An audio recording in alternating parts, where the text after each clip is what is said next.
if you see the last budget which came, had many expectations from the middle class, and especially from the BJP government. The expectation was that it will be helping to the middle class. Somehow that expectation did not fulfill to a certain extent, but yes, within the compulsion and within the constraints which central government had, they have really attempted to touch upon the important issues with respect to simplification, with respect to the inflation, with respect to generation of the resources, and this time I would expect at least that there has to be a very concrete measures to take off the 100 smart cities program, because as I understand that nothing has happened in that direction. Only some groundwork would have happened, but in the name of investment nothing has happened so far. So I would personally expect that the concrete action plan should be laid down. And second is that the Make in India program, if we want to really pursue, then then we have to really give thrust to that, and the fiscal policies need to be worked upon so as to ensure Make in India succeeds. As of now, we have not been able to experience a major change, particularly with respect to Jan Dhan Yojana. But yes, if it goes for a long and it becomes more prominent amongst the laymen, then possibly the transactions with those people will be more simpler, and the reliability and the transparency in the transactions will be better. Okay. इस budget में सबसे अहम जो चीज मैं चाहता हूं अपने स्मॉल स्केल भाइयों की तरफ से, वो ये है कि स्मॉल स्केल इंडस्ट्री जो देश का 80% जीडीपी में योगदान देती है, उसके लिए कुछ अच्छी स्पेशल स्कीम्स लगाई जाएं, उनको प्रेफरेंस दिया जाए in terms of interest on loan, interest on their cash credit facility. दूसरा, जो एग्जीबिशंस होते हैं फॉरेन में, हिंदुस्तान में, उसमें जो करंट पॉलिसी के तहत सब्सिडीज वगैरह दी गई हैं वो सफिशिएंट नहीं है, उसको भी थोड़ा बढ़ाया जाए, क्योंकि बड़ी कंपनियां ये अफोर्ड कर सकती हैं, छोटी कंपनियां ये अफोर्ड नहीं कर सकती हैं। दूसरा एक मैं जो फेवर चाहता हूं वो ये चाहता हूं कि जितने भी पीएसयूज हैं या बड़ी कंपनियां हैं जिसमें एसएमई को स्पेशल स्थान दिया गया है कि स्पेशल एसएमई इतना मटेरियल सप्लाई कर सकती हैं, उनके पेमेंट की गारंटी, समय सर उनका पेमेंट हो जाना। दूसरी बात, समय सर बना हुआ माल लिफ्ट कर देना। कई बड़ी कंपनियां ऐसी हैं जो एसएमई से माल तो बनवा लेती हैं लेकिन उसको 4-4, 6-6 महीने तक लिफ्ट नहीं करती हैं। अगर एसएमईज उस माल को सप्लाई करने में डिले करती है तो उस पर पेनल्टी लगाती है, लेकिन अगर पीएसयूज या ये गवर्नमेंट कंपनियां उस माल को लिफ्ट नहीं करती हैं तो काउंटर कंपनसेशन का कोई प्रोविजन नहीं है। तो इस तरह की कुछ फेवरिज्म मैं कहूंगा, या ये कहूंगा कि ऐसी यूनिटें जो सरकार जो देश की उन्नति में इतना सारा योगदान करती हैं, उसको ये फैसिलिटी देनी चाहिए। Budget has been quite positive for the economy, and let's hope that the world economic situation stabilizes, which will affect us as a country, and certain correction and the new rules, regulations, things like passing of GST, etc., if it is done expeditiously, then it will certainly help for our growth for the next year. जो last government थी उसके बाद जो BJP की government आई मोदी साहब की, वो budget में उसने थोड़ा रिवाइवल कर दिया था, लेकिन उसका बेनिफिट अभी तक मार्केट में दिख नहीं रहा है। लेकिन अभी उम्मीद है सब लोगों को कि अभी नया बजट आएगा, उसमें कुछ ये गवर्नमेंट कुछ छोटे बिजनेसमैन है उसके लिए कुछ देंगे। और मेरी राय है, मेरे हिसाब से जो स्मॉल इन्वेस्टर है, सैलराइज पर्सन है, उन लोगों को कैपिटल जो टैक्स रिबेट है, tax limit, it should be more than 5 lakh minimum होनी चाहिए। मेरी राय ऐसा है। इससे क्या बेनिफिट होगा, जब छोटा आदमी सैलराइज पर्सन का टैक्स फ्री हो जाएगा 5 लाख, तो निवेश करेंगे नेचुरली स्टॉक में या म्यूचुअल फंड में, तो मार्केट में ही पैसा आने वाला है। पर्टिकुलर मेरे बिजनेस के लिए मैं डिमांड करता हूं कि एसटीटी है वो एसटीटी नाबूद हो जाना चाहिए। एसटीटी की वजह से ब्रोकरेज इंडस्ट्रीज का खत्म हो रही है और छोटे छोटे जो ब्रोकर है उनको बहुत मुश्किल हो रही है। बड़े ब्रोकर को जो HNI क्लाइंट और कॉर्पोरेट वर्ग है उनको कोई मुश्किल ही नहीं है, लेकिन छोटे ब्रोकर का ब्रोकरेज हाउस सब बंद हो जाने वाले हैं एसटीटी की वजह से। तो एसटीटी नाबूद होना ही चाहिए इस बजट में। देखिए, बजट से हमारी एक्सपेक्टेशन दूसरी इंडस्ट्री से डिफरेंट नहीं है। जैसा कि ऑनरेबल फाइनेंस मिनिस्टर ने कहा है कि उनकी कोशिश रहेगी टैक्स रेट को कम करने की और उसके साथ ही एग्जम्पशंस कम करने की। We will be happy with it. MAT की रेट भी, अभी MAT की भी रेट बहुत ज़्यादा है, वो भी कम होनी चाहिए, जैसे टैक्स रेट और कम होती है तो मैट कम होनी चाहिए। इंटरेस्ट रेट के लिए I think both government and reserve bank they are already working for lowering the interest. Of course it depends on lot of other macro factors. तो हमारा मानना यही है कि बजट में जो टैक्स पॉलिसीज हैं वो ट्रांसपेरेंट हो और SSC फ्रेंडली हो, तो देश की जनता को भी कॉम्प्लायंस में भी आराम रहेगा और देश को भी रेवेन्यू ज़्यादा मिलेगी बेटर कॉम्प्लायंस से। GST, पूरी इंडस्ट्री को उम्मीद थी कि GST बिल पास हो जाएगा और 1 अप्रैल से GST लागू हो जाएगा, बट वो अनफॉर्चुनेटली नहीं हो पाया। गवर्नमेंट को फिर एफर्ट्स करना चाहिए बजट सेशन में कि GST को लागू करने के लिए। वो बजट का पार्ट नहीं है बट गवर्नमेंट का ओवरऑल इकोनॉमिक एजेंडा का पार्ट है।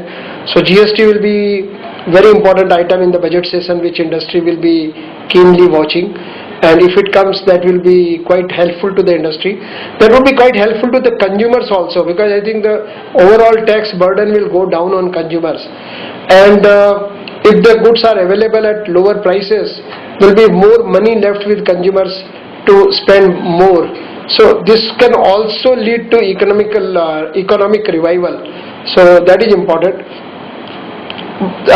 बाकी एक्सपोर्ट्स हम काफी कर रहे हैं। फार्मा इंडस्ट्री की बात कर रहा हूं मैं, हमारे एक्सपोर्ट्स काफी हैं और इंपोर्ट की तुलना में हम लोग करीब 4 से 5 गुना ज्यादा एक्सपोर्ट करते हैं।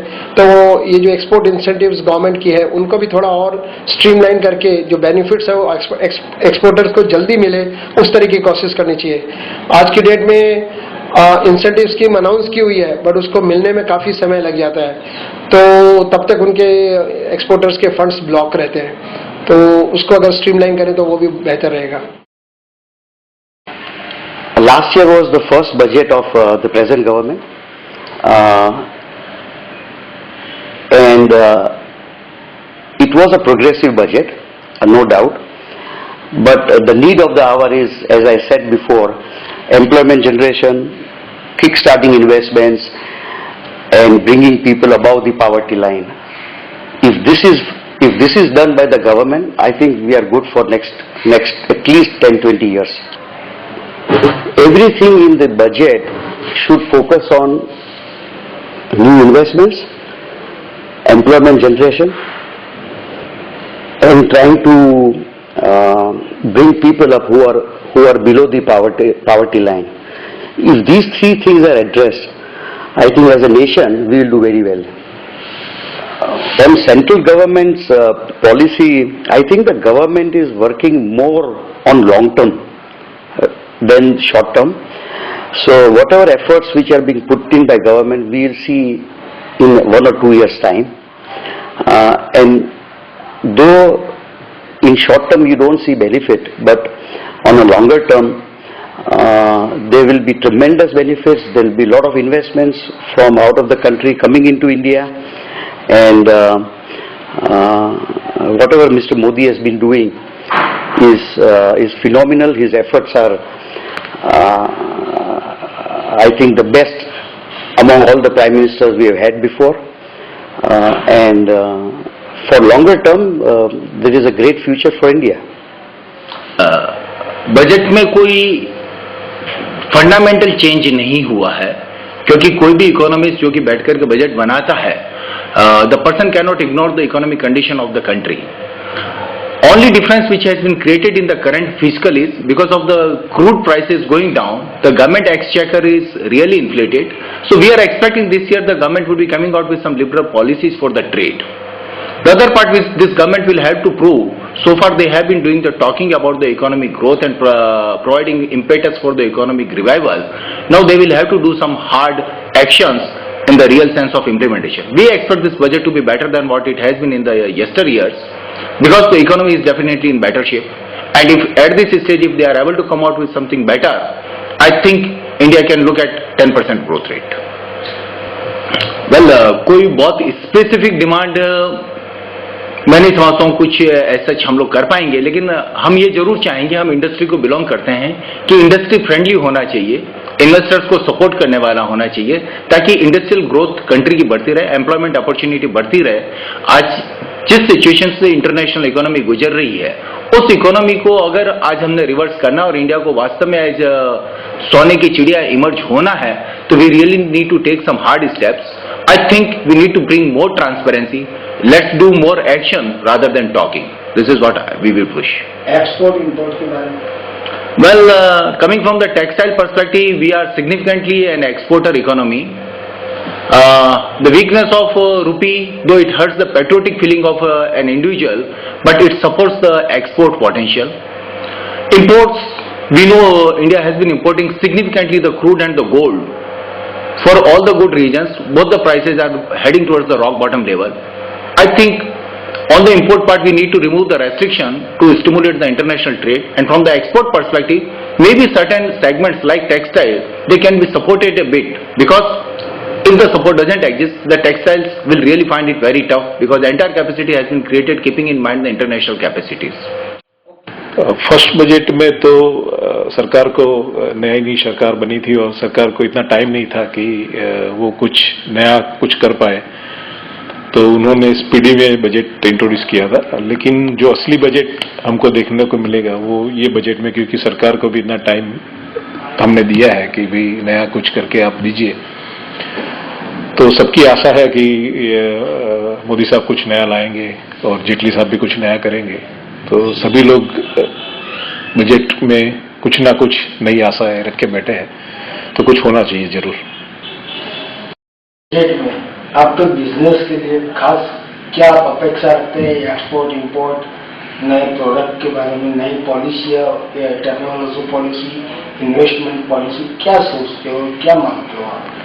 जैसे हम ऑयल बिजनेस में है, एडिबल ऑयल बिजनेस में, तो हमारा काफी टाइम से गवर्नमेंट से रिक्वेस्ट है कि उसमें जो डिफरेंशियल ड्यूटी जो रिफाइंड प्रोडक्ट्स और जो क्रूड प्रोडक्ट्स है उसमें अभी 10% है, तो उसको हम रिक्वेस्ट कर रहे हैं उसको 20% किया जाए, ताकि अपना जो मेक इन इंडिया का जो मोदी साहब का विजन है तो वो सार्थक हो और लोकल डोमेस्टिक इंडस्ट्रीज को भी उससे फायदा मिलेगा. और हम आशा रखते हैं कि ये बजट में ये जो ड्यूटी डिफरेंस है क्रूड ऑयल और रिफाइंड ऑयल के रिफाइंड प्रोडक्ट्स के बीच में, तो वो जरूर पूरा करेंगे.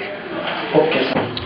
मेक इन इंडिया प्रोग्राम के लिए हमारे इंडस्ट्रीज में प्रोफाइल ब्रेड बार बनाने के लिए जरूरी और सस्ती फंडिंग अगर हमें मिले, वो मिलना आवश्यक है. इससे हमारी आसानी से यूरोपियन और अमेरिकन कंपनी को हम कॉम्पीट कर सकते हैं. ये भी जरूरी है कि संसद भवन में जल्द से जल्द जीएसटी बिल पास हो जाए, जिसके अनुषंगिक हम पूरे भारतवर्ष में अपना व्यापार आसानी से कर सकेंगे. नहीं, जब से नई सरकार आई है हमारी आशाएं बढ़ी है. हमारे प्रधानमंत्री जी ने विदेशों में काफी अच्छी इमेज बनाई है.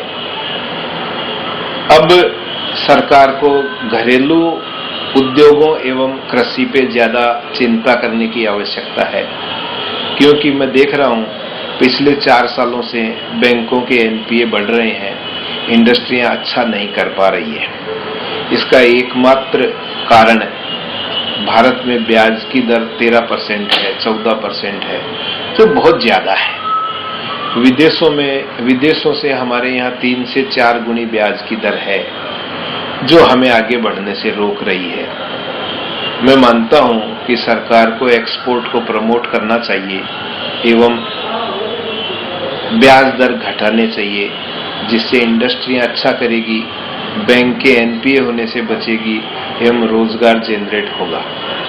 पिछले 3 सालों से रोजगार नए पैदा होने बहुत कम हो गए हैं, क्योंकि उद्योग अच्छी तरह नहीं चल रहे हैं।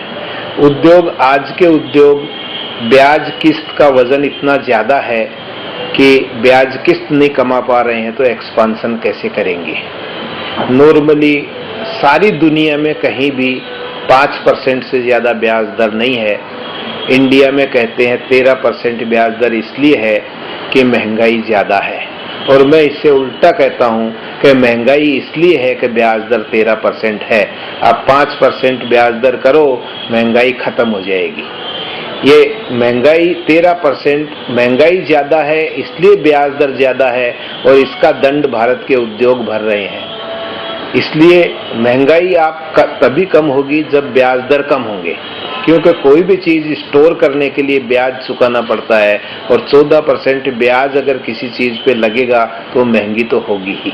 पावर के बारे में हम लोग गुजरात में इंडस्ट्री डाल के बैठे हैं, और पिछले 2 साल से हम गुजरात सरकार से पावर के टैरिफ के लिए लड़ रहे हैं। सुप्रीम कोर्ट तक हम लड़े, मगर गुजरात गवर्नमेंट बिल्कुल सुनने को तैयार नहीं है। गुजरात में बिजली 8 रुपया प्रति यूनिट है, और 100 किलोमीटर दूर सेलवास में बिजली 4 रुपया प्रति यूनिट है। हमारी फैक्ट्री का 8 करोड़ रुपया महीना पावर बिल आता है, सेलवास की फैक्ट्री में 4 करोड़ रुपया पावर बिल आता है। मुझे समझ में नहीं आता है हमारी इंडस्ट्रियां कैसे जिएगी, कैसे टिकेगी। Well, the government, as I said, has placed a lot of thrust on economic development. A lot of its policies and initiatives are pro-growth policies, and we would request the government to continue with its pro-growth policies to make doing business in India easier, and also to reduce the bureaucracy and the red tape in doing business. The delay in getting permissions and clearances should be reduced, and there should be encouragement to exports. For example, one of our business is chemical exports, and we do believe that more incentives towards exports would help us compete with competition like China. In the renewable energy business, again, the government has placed a lot of thrust on investments, and we expect that to continue going forward. We believe that the government is doing a lot of good work as far as economic climate is concerned, as far as economic policies are concerned, and a lot of the initiatives that the government is taking is helping business. Obviously, some of these policy initiatives will take some time to fructify. You cannot expect results overnight or over a 1 or 2 year period, but I think the long-term trend as far as economic growth is concerned has been very good, backed on the policy of the government. Our company has presence in engineering, steel, battery operated electric vehicles. As the entire steel industry is going under a very bad phase, I'd like to request Honorable Prime Minister and Honorable Finance Minister to come out with a package for steel industry so that they can survive and grow. If imminent steps are not taken by the government, most of the companies in steel will close down or die. The government should give a level playing field to the steel industry by ensuring the availability of raw material like coal and iron ore at a reasonable rate compared to Chinese steel companies where they are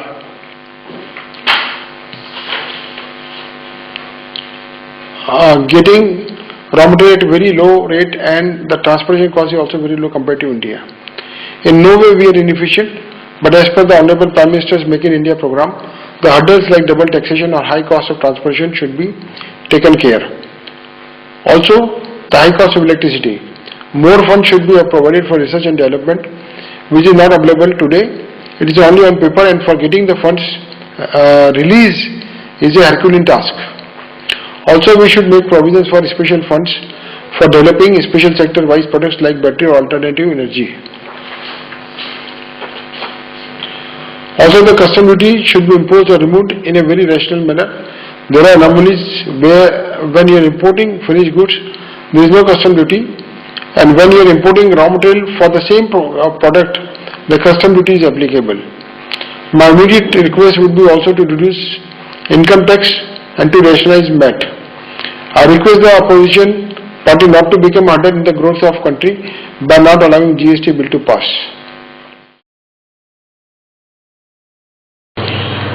budget में काफी उम्मीदें हैं और मैं मानता हूं कि reforms की जो गति है वो थोड़ी स्लो हो गई है काफी वजह से।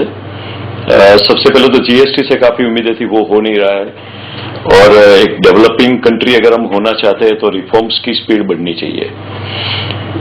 जितने भी कायदे हैं यानी टैक्स के जो जितने भी लॉज है उसमें काफी सारे सुधार की आवश्यकता है और जो जनरल पब्लिक यानी कि लोगों को आजकल जो महंगाई का जो सामना करना पड़ रहा है उसके लिए सरकार को ठोस कदम उठाने पड़ेंगे।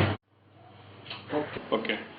The February budget which is going to come, to my knowledge, it should be of the growth oriented and for the expansion of the businesses. ये बहुत बड़ा सब्जेक्ट है, लेकिन मेरे को यदि दिया जाए ये काम तो मैं ऐसे करूंगा कि एक ही तरह का टैक्स हो और कोई तरह का टैक्स नहीं हो। टैक्सेस ऑन स्पेंडिंग, आप जितना स्पेंड करते हो उतना टैक्स भरो और कोई तरह का टैक्स नहीं, ना तो इनकम टैक्स ना सेल्स टैक्स। जो चीज आएगी वो जितना आप स्पेंड करोगे उसके ऊपर होगा। तो वो करने से जो मॉनिटर हो सकता है पूरी की पूरी सिस्टम, वो अच्छी तरह से हो पाएगी। हर एक आदमी वो काम पे लगा रहेगा और दूसरे जो प्रॉब्लम्स है 1 नंबर के 2 नंबर के वो सब भी कम हो जाएंगे, क्योंकि इनकम का सवाल नहीं है, स्पेंडिंग का सवाल है। जितना स्पेंड करोगे उतना वो देना है। तो ये मेरी इच्छा ऐसे कि ऐसा बजट हो तो ये बहुत हेल्प कर सकता है कि ये सब निकल जाएगी। ये मेरे को इतना पेपर वर्क कितना कम हो जाए कि मेरे को एक ही जगह में जहां पे स्पेंड हो रहा है वहां पे खर्चा देना है और कहीं नहीं देना है। इट इज मोर और less like GST but not exactly GST. GST is only on the sales tax, but I am talking about the total taxation has to be at one point and that is the spending, point of spending.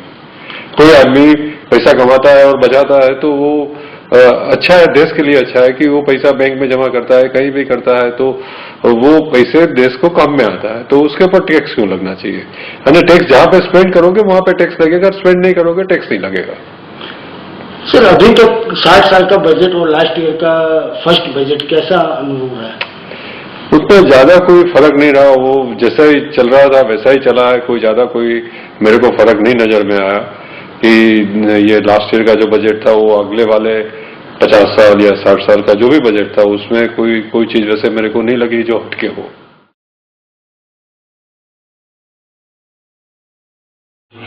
Yes, government is doing their best possible because since last 60 years we are ruled by most of one party and that they have not focused much on industrialization.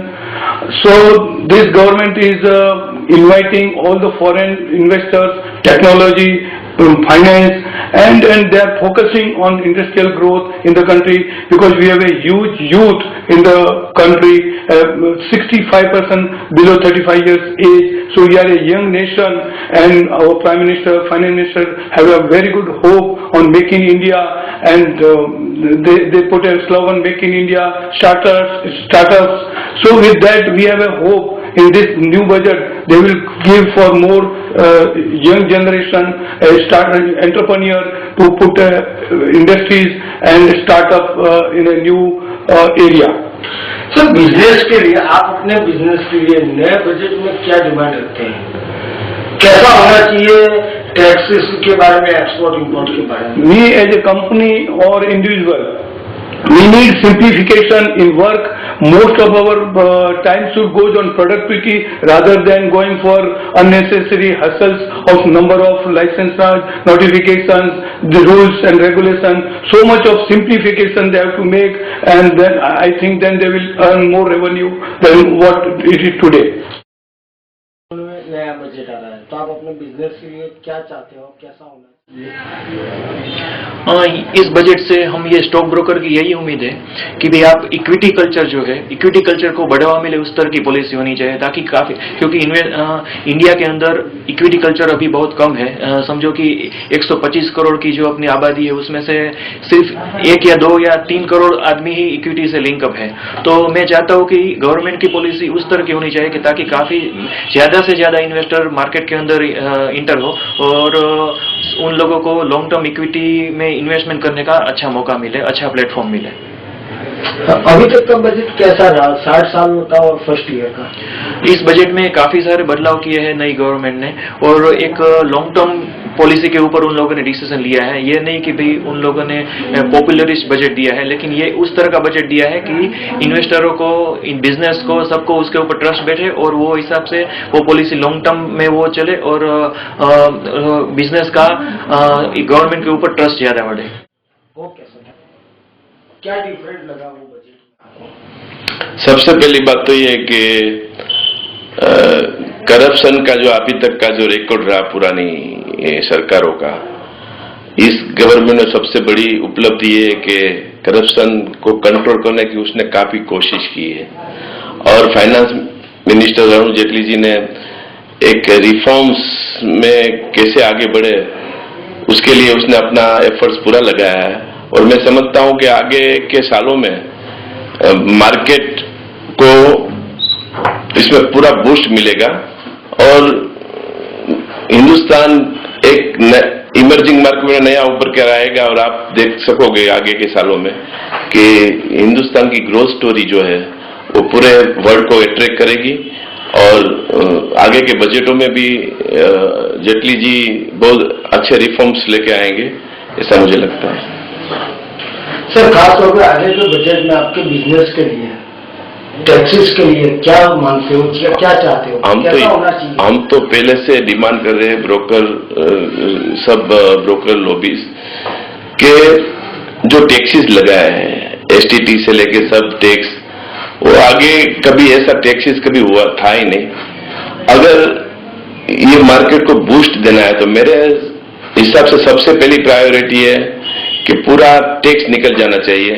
देखो फिर market कहां से कहां जाता है, क्योंकि एक arbitrage का जो वर्क था, जो एक आर्बिट्रेज से जो एक मार्केट में जो बूस्ट मिलता था वो पूरा निकल गया इस मार्केट में। तो हमारी तो जेटली जी से यही अपील है कि अगर मार्केट को यहां से बूम करना है, बूस्ट करना है, अट्रैक्ट करना है, तो पूरा टैक्स को निकाल के फिर देखो कि मार्केट कहां से कहां जाता है।